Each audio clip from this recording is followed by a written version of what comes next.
សម្ដេចតេជោហ៊ុនសែនអំពាវនាវដល់អ្នកភូតកុហកឈប់ប្រើការជឿចាប់របស់សម្ដេចដើម្បីផលប្រយោជន៍ផ្ទាល់ខ្លួន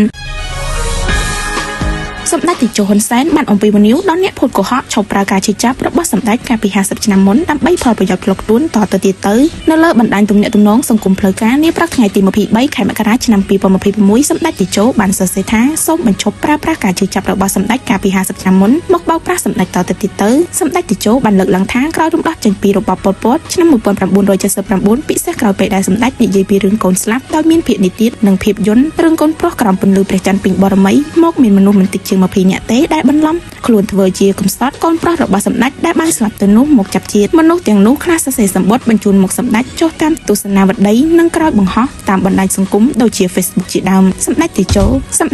បានបន្ថែមថាករណីចុងក្រោយហាក់ដូចជាធ្ងន់បន្តិចមានទាំងអត្ថបទមានទាំងសារឆ្លើយឆ្លងជាមួយមនុស្សដែលស្គាល់ Telegram របស់សម្ដេច